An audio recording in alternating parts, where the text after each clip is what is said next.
Hi friends, welcome to the RRB study space.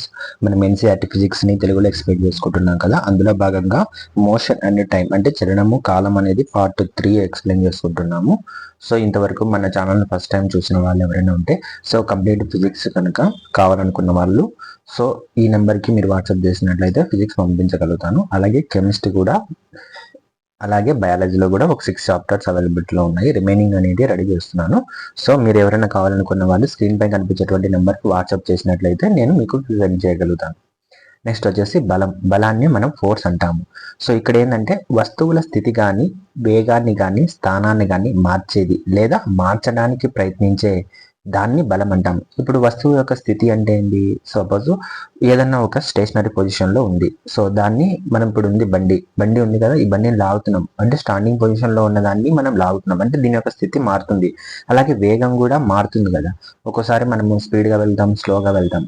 అట్లా వేగాన్ని కూడా మార్చవచ్చు.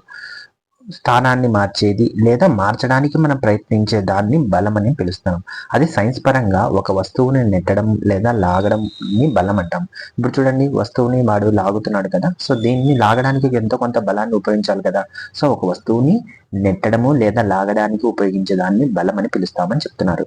బలం ప్రభావం వలన వస్తువులు చలనం పొందుతాయి, అంతే కదా. మనం ఉపయోగించేటువంటి బలం వల్లనే కదా వస్తువులు చలనాన్ని పొందుతాయి. అంటే చలనాన్ని పొందవచ్చు అంటే కదలవచ్చు, లేకపోతే కదలకపోవచ్చు. ఇప్పుడు సపోజ్ మనము ఒక గోడ ఉంది, గోడని మనం పుష్ చేసినాం అనుకో, గోడ కదులుతుందా? కదలకపోవచ్చు. అదే మనం ఒక బండిని తోస్తున్నాం అనుకో, ఇప్పుడు బండి ఉంది, ఈ బండిని లాగుతున్నాం. ఇక్కడ మనము బలం అనేది ఉపయోగించడం జరుగుతుంది. నెక్స్ట్ ఏమంటున్నాడు? వస్తువుపై పనిచేసే బలాన్ని మనం ప్రత్యక్షంగా చూడలేం. మనం ఎంత బలాన్ని మనం ఫిజికల్గా కంటితో చూడలేం, కానీ దాని యొక్క ప్రభావం ఉంటుంది కదా, బల ప్రభావాన్ని మాత్రమే చూడగలం. అంటే ఏంటి? ఇప్పుడు మనం బండి ఉంది, ఈ బండిని లాగుతున్నాము. ఎంత బలాన్ని ఉపయోగించావనేది నువ్వు కంటితో చూడలేవు, కానీ దీని యొక్క ఫలితం ఏంటి? రిజల్ట్ ఏంటి? బండి ఒక పొజిషన్ నుంచి ఇంకో పొజిషన్కి మూవ్ అయింది కదా, కదిలింది కదా. దాని యొక్క బలం యొక్క ఫలితాన్ని నువ్వు చూడగలుగుతావని చెప్తున్నాడు. నెక్స్ట్ ఏమంటాడు? ఒక వస్తువుపై మరొక వస్తువు చర్య వలన ఆ రెండు వస్తువుల మధ్య బలం ఉత్పత్తి అవుతుంది. ఇప్పుడు ఒక వస్తువుపై మరొక వస్తువు చర్య అంటే ఇప్పుడు ఆగి ఉన్నటువంటి బండి లాగుతున్నాము. ఈ అంటే ఒక వస్తువు మరొక వస్తువు అంటే మనము ఆగి ఉన్న బండి, ఈ రెండు వస్తువులు చర్య జరుగుతుంది కదా, అంటే మనం లాగుతున్నాం. ఈ లాగడం వల్లనే అక్కడ బలం అనేది ఉత్పత్తి అవుతుందని చెప్తున్నాడు. ఇప్పుడు ఇంకోటి కూడా చూడండి, ఆగి ఉన్న వస్తువుని ఒక అతను తోస్తున్నాడు అనమాట. ఇక్కడ ఏమైతుంది? ఫస్ట్ దాంట్లో బలం అనేది ఉత్పత్తి అవుతుంది, రెండో దాంట్లో కూడా బలం ఉత్పత్తి అవుతుంది. అయితే మొదటి దాంట్లో ఏమవుతుందంటే వస్తువు అనేది కొంచెం దూరం చలనం పొందుతుంది, రెండవది అనేది చలనం పొందదు అనమాట. ఎందుకంటే ఈక్వల్ ఫోర్సెస్ లో ఇద్దరు కూడా బలంతో నెట్టుతున్నారు కాబట్టి. నెక్స్ట్ ఏమంటాడు? ఒక వస్తువుపై ఒకే దిశలో ప్రయోగించబడిన బలాన్ని ఒకదానికోటి కలపాలి. ఇప్పుడు ఒక వస్తువుపై ఒకే దిశలో అంటే ఫార్వర్డ్ డైరెక్షన్ కావచ్చు లేదా బ్యాక్వర్డ్ డైరెక్షన్లో మనం ఉపయోగించినటువంటి రెండు బలాలను ఒకదానికోటి కలపాలి. ఉదాహరణకు ఇక్కడ చూడండి, సేమ్ డైరెక్షన్లో ఉన్నప్పుడు ఇద్దరు కలిపి తోస్తున్నారు, తోస్తే ఎక్కువ మూవ్ అవుతుంది కదా ఏదైనా వస్తువు. ఇక్కడ ఏమైతుంది? బలాలని మనము రెండింటిని కలపాలన్నమాట. అదేవిధంగా ఆపోజిట్ డైరెక్షన్లో ఇద్దరు ఆపోజిట్లో మూవ్ చేస్తున్నప్పుడు ఇక్కడ ఏం చేయాలంటే మనం దాని డిఫరెన్స్ని క్యాలిక్యులేట్ చేయాల్సి వస్తుంది అనమాట. అదేవిధంగా ఒక వస్తువును రెండు బలాలు వ్యతిరేక దిశలో పనిచేస్తూ ఉంటే ఫలిత బలము రెండు బలాల మధ్య భేదం అవుతుంది. అంటే ఇక్కడ రిజల్టెంట్ ఫోర్స్ అనేది ఏమవుతుందంటే ఆ రెండు బలాల మధ్య భేదం అవుతుంది. ఉదాహరణకు చూపిస్తాను. ఇప్పుడు చూడండి, ఇక్కడ 300 న్యూటన్స్ ఉంది, 300 న్యూటన్స్ ఉంది. ఇద్దరు ఈక్వల్ గా ఉన్నారు. కింద కేసులో ఏమైతుంది? 400 న్యూటన్స్ ఉంది, 300 న్యూటన్స్ ఉంది. ఎవరి వైపు ఎక్కువ బలం ఉంటుంది? 400 న్యూటన్స్ ఉన్న వాళ్ళ వైపే బలం ఉంటుంది అనమాట. ఇక్కడ దీని యొక్క డిఫరెన్స్ ఏంటి మనం చూసినట్లయితే 400 మైనస్ 300. వీటి యొక్క రిజల్టెంట్ ఫోర్స్ ఎంత అవుతుంది? 100 న్యూటన్స్ అని చెప్తున్నాడు అనమాట. దాని మీనింగ్ అదే. నెక్స్ట్ ఏమంటాడు? ఒక వస్తువుపై పనిచేసే బలము రెండవ దానికంటే ఎక్కువగాను తక్కువగాను సమానంగా ఉండొచ్చు. ఇప్పుడు మనము ఒక బలం ఉపయోగించి ఒక వస్తువు నెట్టుతున్నాం. మన బలం అనేది ఎక్కువగా ఉందనుకో వస్తువు మూవ్ అవుతుంది. మన బలం తక్కువగా ఉందనుకో వస్తువు మూవ్ అవ్వదు కదా. ఒక్కోసారి మన బలం సమానంగా కూడా ఉండవచ్చు. ఉదాహరణకు మనము ఇప్పుడు చూడండి, ఫస్ట్ కేసులో ఏమైతుంది? ఇద్దరు బలాలు అనేది ఎక్కువ అవ్వడం వల్ల వస్తువు అనేది ఈజీగా మూవ్ అవుతుంది. ఇప్పుడు ఏమైతుంది? రెండో కేసులో ఇద్దరు బలాలు ఫోర్స్ సమానంగా ఉండడం వల్ల అక్కడ ఏమైపోతుందంటే ఫోర్స్ అనేది పనిచేస్తుంది, కానీ రిజల్ట్ అనేది ఉండదు అనమాట. ఒక్కోసారి మనం ఉదాహరణకు గోడను తోస్తున్నాం అనుకో, మనం ఎంతైనా ఫోర్స్ ఉపయోగించవచ్చు, కానీ గోడను కదిలించలేం కదా, అలాంటి అనమాట. నెక్స్ట్ సాధారణంగా బలాన్ని దాని పరిమాణంలో తెలియజేస్తారు, అలాగే పనిచేసే దిశలో కూడా తెలుస్తాం. సో మనం బలాన్ని క్వాంటిటీలో చెప్పగలుగుతాం, అంటే పరిమాణంలో తెలియజేస్తాం. అలాగే అది పనిచేసే దిశ, అంటే మనం నెట్టుతుంటే ముందుకు వెళ్తుందా, లేకపోతే వెనక్కి నెట్టితే వెనక్కి వెళ్తుందా, పైకి నెట్టుతుంటే పైకి వెళ్తుందా, కిందికి ప్రెస్ చేస్తూ పంపిస్తుంటే కిందికి వెళ్తుందా, అంటే ఏ డైరెక్షన్లో, అప్వర్డ్ డైరెక్షన్, డౌన్వర్డ్ డైరెక్షన్, ఇలాంటి డైరెక్షన్స్ అనేది బలానికి ఉంటుంది. అలాగే ఇంత పరిమాణం అంటే 400 న్యూటన్స్ అని, 300 న్యూటన్స్ అని, 15 న్యూటన్స్ అని చెప్పి ఇలా పరిమాణంలో మనం తెలియజేస్తాం. నెక్స్ట్ ఏమంటాడు, ప్రయోగించబడినటువంటి బల దిశ లేదా పరిమాణం మారితే దాని ప్రభావం కూడా మారుతుంది. ఇప్పుడు అంతే కదా, మనం ప్రయోగించిన దిశ మార్చినాం అనుకో, లేదా పరిమాణం సైజు మార్చినా కానీ దాని ప్రభావం మారుతుంది. ఇప్పుడు చూడండి, ఎక్కువ సైజు ఉన్నటువంటి వస్తువుని మనం నెట్టాలంటే నెట్టగలుగుతాము, అంటే ఇక్కడ పరిమాణం అనేది పెరిగింది కదా, సో మన బలం అనేది కూడా చేంజ్ అవుతుంది, సరిపోకపోవచ్చు. అదే తక్కువ పరిమాణంగా ఉన్న వస్తువుని మనం ఈజీగా తోయగలుగుతాం అని చెప్తున్నాడు. నెక్స్ట్ ఏమంటాడు, ఒక వస్తువుపై వ్యతిరేక దిశలలో పనిచేసే రెండు బలాలు సమానమైతే దాని ఫలిత బలం శూన్యం. ఇప్పుడు ఒక వస్తువుపై వ్యతిరేక దిశల్లో పనిచేస్తున్నటువంటి రెండు బలాలు సమానం అవ్వాలి. ఇప్పుడు చూడండి, ఈ కేసులో రెండు బలాలు ఏమవుతున్నాయి, ఒకతను సేమ్ ఫోర్స్తో ఇద్దరు కూడా మూవ్ చేస్తున్నారు, నెట్టడం వల్ల ఇక్కడ ఫోర్స్ ఏంటంటే శూన్యం అయిపోతుంది. అదేవిధంగా ఇక్కడ ఇంకో కేసు తీసుకోండి, ఫస్ట్ కేసు తీసుకోండి. ఫస్ట్ కేసులో 300 న్యూటన్స్తో ముగ్గురు లాగుతున్నారు, సెకండ్ వైపు రైట్ సైడ్ కూడా 300 న్యూటన్స్తో లాగుతున్నారు. ఇక్కడ ఏమైపోతుంది, ఇద్దరి బలాలు సేమ్ అయినప్పుడు, సమానమైనప్పుడు మనకు రిజల్టెంట్ ఫోర్స్ అనేది 0 అయిపోతుంది, శూన్యం అవుతుంది అంటున్నాడు. నెక్స్ట్, సాధారణంగా ఒక వస్తువుపై ఒకటి కంటే ఎక్కువ బలాలు పనిచేస్తూ ఉండవచ్చు, అయితే వస్తువుపై ప్రభావం దానిపై పనిచేసే ఫలిత బలం కారణంగానే ఉంటుంది. ఇప్పుడు మనం ఏదైనా ఒక వస్తువు తీసుకుంటే ఆ వస్తువుపై రకరకాల బలాలు పనిచేస్తాయన్నమాట. ఇప్పుడు చూడండి, ఇది ఒక వస్తువు ఉంది కదా, ఈ వస్తువు పైన కింద డైరెక్షన్ లో ఫ్రిక్షనల్ ఫోర్స్ ఉంటుంది, అంటే ఘర్షణ బలం ఉంటుంది. సో ఇక్కడ నువ్వు అప్లైడ్ ఫోర్స్ అంటున్నావు కదా, నువ్వు ఒక ఫోర్స్ తో వస్తువుని నెట్టుతున్నావు, అది నువ్వు అప్లై చేసేటువంటి ఫోర్స్ అన్నమాట, అంటే నీ యొక్క బలం. పైన నుంచి ఏమైతుంది, గ్రావిటేషనల్ ఫోర్స్ అనేది ఆ వస్తువుపై ఉంటుంది. కింది నుంచి ఏమైతుంది, అప్వర్డ్ డైరెక్షన్ లో నార్మల్ ఫోర్స్ అనేది కూడా ఈ వస్తువుపై రకరకాల బలాలన్నీ పనిచేస్తుంటాయని చెప్తున్నాడు. అయితే వస్తువుపై ప్రభావము దానిపై పనిచేసేటువంటి రిజల్టెంట్ ఫోర్స్ కారణంగానే ఉంటుంది. ఏ ఫోర్స్ అనేది ఎక్కువగా పనిచేస్తుందని దాని మీద ఆధారపడి ఉంటుంది. ఒక వస్తువుపై ప్రయోగించిన బలము దాని వేగాన్ని మారుస్తుంది, అంతే కదా. నువ్వు తక్కువ బలంతో నెట్టితే తక్కువ వేగంతో మూవ్ అవుతుంది, ఎక్కువ బలంతో నెట్టితే ఎక్కువ వేగంతో మూవ్ అవుతుంది కదా అని చెప్తున్నాడు. వస్తువుపై ప్రయోగించిన బల దిశ కదిలే దిశలోనే ఉంటే వస్తువు యొక్క వడి పెరుగుతుంది. ఇప్పుడు సపోజ్ ఏదైనా కానీ ఒక కొంచెం డౌన్ ఉంది అనుకోండి, డౌన్ ఉన్న దాంట్లో నువ్వు తోయడం అనేది ఈజీగా ఉంటుంది. అంటే నువ్వు వస్తువుపై నువ్వు ప్రయోగించినటువంటి బలం ఏ విధంగా డౌన్వర్డ్ కి స్లోప్ ఉన్నటువంటి సైడ్ కి నువ్వు బలాన్ని ప్రయోగించినావు, ఆ దిశలోనే వస్తువు కనుక ఉంది అనుకో, అప్పుడు ఏమవుతుంది, వస్తువు ఎక్కువ స్పీడ్ అంటే వడితో పెరుగుతుంది.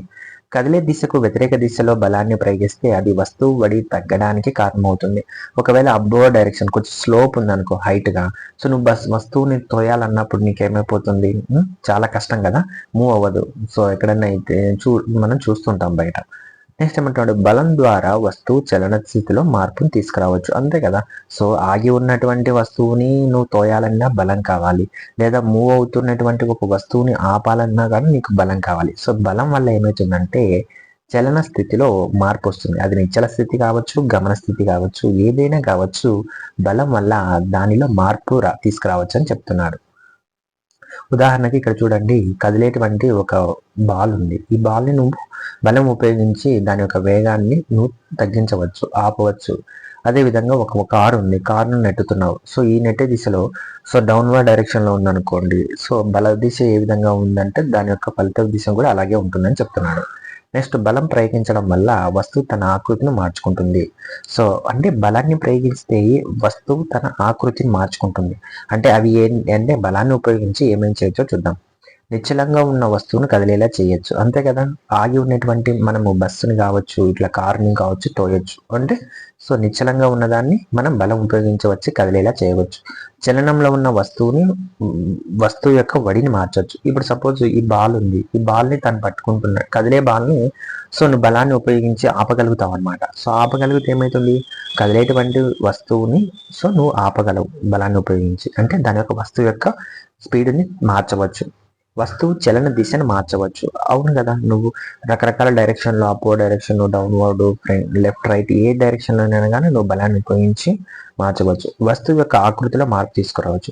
సో మనం ఇప్పుడు ఏదైనా ప్లాస్టిక్ రీసైక్లింగ్ చేసే వాళ్ళు ఉంటారు కదా, సో అక్కడ మనం చూస్తే మనం వాటర్ బాటిల్స్ అన్న వాళ్ళని ఏం చేస్తారంటే ఇలా కంప్రెస్ చేసేసి చేస్తారు, అంటే బలాన్ని ఉపయోగించి. ఇప్పుడు వాటర్ బాటిల్ మామూలుగా ఎలా ఉంటుంది, ఇప్పుడు కంప్రెస్ చేయడం వల్ల ఎలా అయిపోయింది అంటే దాని యొక్క ఆకృతి మారింది కదా, అంటే బలం ఉపయోగించడం వల్ల మనకు వస్తువు యొక్క ఆకృతి మారుతుంది అని చెప్తున్నారు. నెక్స్ట్ ఏమంటున్నాడు, ఒక వస్తువు తనంతట తానుగా కదలలేదు, తనంతట తానుగా వడిగా మార్చుకోలేదు. ఇప్పుడు మనము ఆగి ఉన్నటువంటి ఒక బస్సును తీసుకున్నాం. సో బస్సు ఉంది, ఆ బస్సు ఏమైతుంది, తనంతట తాను కదలేదు కదా. సో డ్రైవర్ వచ్చేసి బస్సు ఆన్ చేసి మూవ్ చేస్తేనే సో కదులుతుంది. తనంతట తానుగా దిశను కూడా మార్చుకోలేదు, అలాగే ఆకారాన్ని కూడా మార్చుకోలేదు అని చెప్తున్నాడు. నెక్స్ట్ ఏమంటాడు, బలాలు రెండు రకాలు. ఒకటి స్పర్శ బలాలు, దీన్ని కాంటాక్ట్ ఫోర్సెస్ అంటారు. నెక్స్ట్ స్పర్శించలేని బలాలు, సో వీటిని కాంటాక్ట్ లెస్ ఫోర్సెస్ అంటారు. సో స్పర్శ బలాలు, స్పర్శించని బలాలని రెండు రకాలు అనమాట. నెక్స్ట్ స్పర్శ బలాల గురించి తెలుసుకుంటే, రెండు వస్తువుల మధ్య ప్రత్యక్ష స్పర్శ ద్వారా పనిచేసే బలాల్ని స్పర్శ బలాలు అంటారు. సో రెండు వస్తువులు ఏదైనా ఉన్నారు, ఇప్పుడు నువ్వు ఫర్ ఎగ్జాంపుల్ ఇది ఉంది, ఈ బలాన్ని మనం కండర బలం అని చెప్తాము. ఇక్కడ స్పర్శ అనేది రెండు వస్తువుల మధ్య ఉంటుంది అనమాట. నెక్స్ట్ చూపిస్తాం. నెక్స్ట్ ఏమంటున్నా అంటే వాటి గురించి డైలీ చెప్పుకుందాం. కండరాల కదలిక వలన కలిగే బలాన్ని కండరాల బలం అంటారు. సో ఇప్పుడు మనం ఉన్నాము, రకరకాల పనులన్నీ చేస్తుంటాము. సో ఒకవేళ వాటర్ తీసుకురావడము, లేకపోతే పొలం పని చేయడము, ఏదైనా ఇల్లు కట్టడము, ఇలాంటివన్నిటి కూడా మనము మన యొక్క కండరాలను ఉపయోగించి చేస్తాం కదా. సో మన కండరాల వల్ల కదలిక వల్ల బలాన్ని కండర బలం అంటారు. ఉదాహరణకు మన శరీరంలో జరిగేటువంటి రక్త ప్రసరణ కావచ్చు, శ్వాసక్రియలో కావచ్చు, ఊపిరితిత్తులు సంకోచాలు వ్యాకోచాలు జరుగుతుంటాయి కదా, అలాగే హృదయ స్పందన, హార్ట్ బీట్ వంటివి కూడా మన శరీరం లోపల జరిగేటువంటి అనేక పనులకు కూడా కారణము ఈ కండర బలమే. సో మనం బయట ఏదైనా మన కండరాలు ఉపయోగించుకొని మనం ఏదైనా పని చేస్తామో అదే కాదు, మన శరీరంలో కూడా జరిగేటువంటి ఈ రకాల వాటికి కూడా మనకు కండర బలమే కారణమవుతుంది. ఇప్పుడు ఉదాహరణకు జిమ్ ఇట్లా చేస్తున్నాడు, సో ఇక్కడ కదిలించాలన్నా వస్తువులు ఎత్తాలన్నా కానీ సో తను మజిల్స్ ఉపయోగిస్తారు కాబట్టి ఇక్కడ కండర బలం అవుతుంది అనమాట. నెక్స్ట్ ఘర్షణ బలం, ఒక వస్తువు దాని స్పర్శలో ఉన్న వేరొక వస్తువు ఉపరితలంపై కదులుతున్నప్పుడు దాని చలనాన్ని నిరోధించడానికి ఇచ్చేటువంటి ఘర్షణ అనమాట. ఘర్షణ బలం అంటే ఏం లేదు, ఒక వస్తువు ఉంది కదా, ఆ వస్తువు వేరే ఒక ఉపరితలం పైన మూవ్ అవుతున్నప్పుడు ఆ ఉపరితలం ఏం చేస్తుందంటే దాని చలనాన్ని, అంటే ఆ యొక్క వస్తువు యొక్క చలనాన్ని నిరోధిస్తుంది, అడ్డుకుంటుంది. దీన్నే ఘర్షణ బలం అంటారు. ఉదాహరణకు మీరు ఒక బాల్ని నేలపైన కొంచెం దూరం వరకు విసిరారనుకోండి, అంటే దొర్లించాలనుకోండి, అది కొంతసేపు దొరుకుతుంది, కొంచెం దూరం వెళ్ళిన తర్వాత ఏమైపోతుంది, ఆగిపోతుంది. ఎందుకు ఆగిపోతుంది, ఇక్కడ బాలుని ఆ యొక్క నేల యొక్క ఉపరితలం అనేది ఏమవుతుందంటే పై ఘర్షణ బలాన్ని ఉపయోగించి ఆ యొక్క బంతి యొక్క చలనాన్ని ఆపివేస్తుంది అనమాట. నెక్స్ట్ ఉదాహరణకు ఒక బంతిని నేలపై దొరికిస్తే అది కొంతసేపటికి ఆగిపోతుంది. అలాగే సైకిల్ తొక్కడం ఆపేస్తే క్రమంగా సైకిల్ యొక్క బడి కూడా తగ్గిపోయి ఆగిపోతుంది. సో మనం సైకిల్ తొక్కుతున్నప్పుడు మూవ్ అవుతుంటుంది. మనం సైకిల్ తొక్కడం ఆపేస్తే ఏమవుతుంది, కాసేపు దూరం మూవ్ అయ్యి తర్వాత సైకిల్ అనేది ఆగిపోతుంది కదా. సో ఇవన్నీ కూడా ఘర్షణ బలానికి ఉదాహరణకు. నెక్స్ట్ ఘర్షణ దిశ ఎల్లప్పుడూ తలం పరంగా వస్తువు చలన దిశకు వ్యతిరేక దిశలో ఉంటుంది. సో ఘర్షణ అనేది ఎట్లా ఉంటుందంట, వస్తువు యొక్క చలనానికి అలాగే తలం ఉంటుంది కదా, ఉపరితలం, అది ఏ ఉపరితలమైనా కావచ్చు, ఆ ఉపరితలానికి వ్యతిరేక దిశల్లోనే ఉంటాయి. నెక్స్ట్ ఏంటి, అభిలంబ బలాన్ని మనం నార్మల్ ఫోర్సెస్ అంటాము. ఏదైనా ఒక వస్తువు యొక్క తలము వేరొక తలం మీద లంబ దిశలో కలుగజేసేటువంటి బలాన్ని మనము అభిలంబ ఫోర్స్ అంటారు. ఉదాహరణకు పుస్తకంపై పనిచేసే అభిలంబ బలము ఈక్వల్ టు గురుత్వ బలానికి సమానము. సో దీనిపైన పనిచేసేటువంటి ఫలిత బలం అంటే నెట్ ఫోర్స్ ఏమవుతుందంటే శూన్యం అవుతుంది. ఉదాహరణకు పుస్తకం తీసుకోండి, ఈ పుస్తకం పైన నార్మల్ ఫోర్స్ అంటే అభిలంబ బలం అనేది 90 డిగ్రీలో వర్టికల్గా ఉంటుంది. అది అప్వర్డ్ డైరెక్షన్లో ఉంటుంది పుస్తకం పైన. అదేవిధంగా గ్రావిటేషనల్ ఫోర్స్ కూడా ఉంటుంది కదా పుస్తకం మీద. సో గురుత్వాకర్షణ బలం ఏమవుతుందంటే డౌన్వర్డ్ డైరెక్షన్లో ఉంటుంది. ఇక్కడ మనం చూడొచ్చు ఎంజీ అనేది గ్రావిటేషనల్ ఫోర్స్, అలాగే ఎన్ అనేది నార్మల్ ఫోర్స్ అంటే అభిలంబ బలం అనమాట. నెక్స్ట్ తన్యత లేదా టెన్షన్ అంటారు. తాడుని లాగడానికి ప్రయత్నించినప్పుడు తాడు లేదా దారంలో గల బిగుసుదనాన్ని తన్యతా బలం అంటారు. ఉదాహరణకు పైకి పనిచేసేటువంటి తన్యతా బలము కిందికి పనిచేసే గురుత్వాకర్షణ బలానికి సమానంగా ఉంటుంది. సో ఏదైనా కానీ ఒక వస్తువుని పైకి లాగుతున్నాం అనుకో, సో భూమి ఏమవుతుంది, ఆ వస్తువుని కిందికి లాగడానికి ప్రయత్నం చేస్తుంటుంది. సో ఈ విధాన్ని ఈక్వల్గా ఉంటుందని చెప్తున్నాడు. సో ఇప్పుడు మనం ఉదాహరణకు చూడొచ్చు, తాడు లాగుతున్నారు కదా, సో ఇక్కడ దీన్ని టెన్షన్ అంటారు. టెన్షన్ అంటే తన్యత అనమాట. దారంపై లాగినప్పుడు బిగుసుదనాన్ని మనం తన్యత అంటాం. నెక్స్ట్ ఇప్పుడు స్పర్శించేటివి అయిపోయినాయి కదా.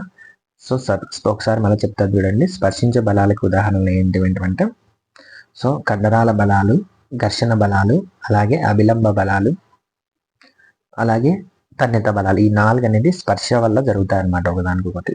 ఇప్పుడు ఏంది స్పర్శ లేకోకుండా అంటే ఒక వస్తువుకి ఇంకొక వస్తువుకి ఎలాంటి తాకిడి లేకోకుండా, సంబంధం లేకుండా పనిచేసేటువంటి బలాన్ని మనము స్పర్శించని బలాలు అంటారు. వీటిని క్షేత్ర బలాలు లేదా ఫీల్డ్ ఫోర్సెస్ అని కూడా అంటారు. ఉదాహరణకు అయస్కాంత బలం. అయస్కాంత ఏంటి, దండాయస్కాంత ప్రభావం వల్ల దిక్సూచి ముళ్ళు తన దిశను మార్చుకుంటుంది. ఇప్పుడు చూడండి, ఇది ఒక అయస్కాంతం కదా. సో అయస్కాంతం అనేది నార్త్ నుంచి సౌత్ వరకు వెళ్తున్నాయి కదా.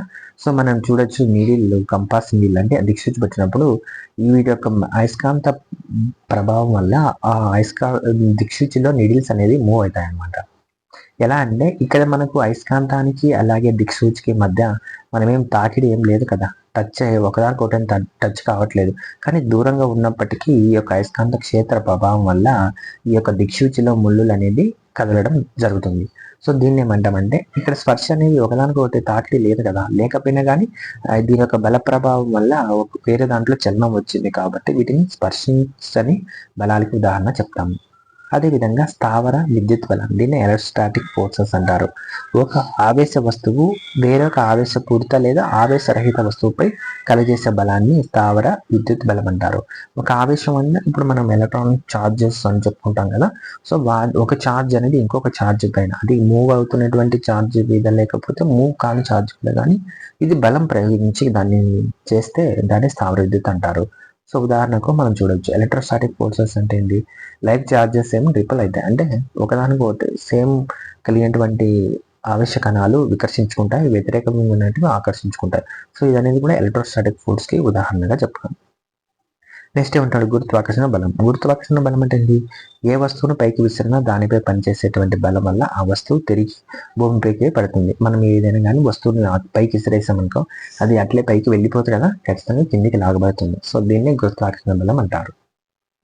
సో ఇదో ఇక్కడ చూడండి, భూమికి గురుత్వాకర్షణ బలం ఉంటుంది. సో ఈ విధంగా ఏ వస్తువు అయినా పైకి వేసినా కానీ అది తిరిగి భూమి మీదకి వస్తుంది అనమాట. నెక్స్ట్, ఈ బలం కేవలం భూమికి మాత్రమే పరిమితమైనది కాదు. విశ్వంలో ప్రతి చోట ఏ 2 వస్తువుల మధ్య అయినా బలం ఉంటుంది. ఈ గురుత్వాకర్షణ బలం అనేది కేవలం భూమికి ఒక వస్తువుకే కాదు, మీరు ఎక్కడికైనా తీసుకెళ్ళండి, చంద్రుడి మీదకి తీసుకెళ్ళండి, చంద్రునికి గురుత్వాకర్షణ ఉంటుంది. బుధుడి మీదకి తీసుకెళ్ళండి, బుధుడికి గురుత్వాకర్షణ బలం ఉంటుంది. నెప్ట్యూన్ మీదకి తీసుకెళ్ళినా కానీ ఎక్కడైనా కానీ 2 వస్తువుల మధ్య గురుత్వాకర్షణ బలం అనేది ఉండనే ఉంటుంది. నెక్స్ట్ ఏమంటాడు, వస్తువులు ఒకదానితో ఒకటి ప్రత్యక్ష స్పర్శలో లేకుండా వాటి మధ్య బలం ఉన్నట్లయితే అటువంటి బలాన్ని క్షేత్ర బలం అంటారు. సో అంటే ఫీల్డ్ ఫోర్స్ అని చెప్తాం ఇంగ్లీష్లో అయితే. ఇప్పుడు ఒకదానికొకటి స్పర్శ ఏముండదు, తాకుకోకుండా ఉంటాయి, ఉన్నప్పుడు వాటి మధ్య బలం ఉపయోగించబడుతుంది. అటువంటి బలాన్ని క్షేత్ర బలం అంటారు. సో అయస్కాంతం చుట్టూ మనకు అయస్కాంత బలం ఉంటుంది, విద్యుత్ ఆవేశాల చుట్టూ విద్యుత్ క్షేత్రాలు ఉంటాయి, ద్రవ్యరాశుల చుట్టూ అంటే ఏదైనా వస్తువుల చుట్టూ కూడా మనకు గురుత్వాకర్షణ బలాలు క్షేత్రాలు ఉంటాయన్నమాట. నెక్స్ట్, గురుత్వాకర్షణ బలం కారణంగా నదులలో నీరు కిందికి ప్రవహిస్తుంది. సో మనకు నదులలో ఎప్పటికీ నీరు కిందికి ఎందుకు వస్తుందంటే అక్కడ గురుత్వాకర్షణ బలం అనేది ఉంటుందన్నమాట వాటి మీద. ఇప్పుడు చూడండి, అయస్కాంతం చుట్టూ ఏముంటుంది, మనకు అయస్కాంత క్షేత్రం అనేది ఉంటుంది అనమాట. నెక్స్ట్ వచ్చేసి ఇది విద్యుత్ కదా, విద్యుత్ చుట్టూ 2 ఆవేశాల చుట్టూ కూడా విద్యుత్ క్షేత్రం అనేది ఉంటుంది అనమాట. ఇప్పుడు ఇది గురుత్వాకర్షణ బలం అన్నమాట. ఏదైనా వస్తువు కిందికి పడుతుంది అంటే దాన్ని గురుత్వ క్షేత్రం అనేది దాని మీద ప్రభావం చూపిస్తుంటుంది. ఇప్పుడు నదులలో నీరు అనేది కిందికి మనకు ప్రవహిస్తూ ఉంటాయి కాబట్టి సో ఇది కూడా గురుత్వాకర్షణ బలానికి ఉదాహరణ.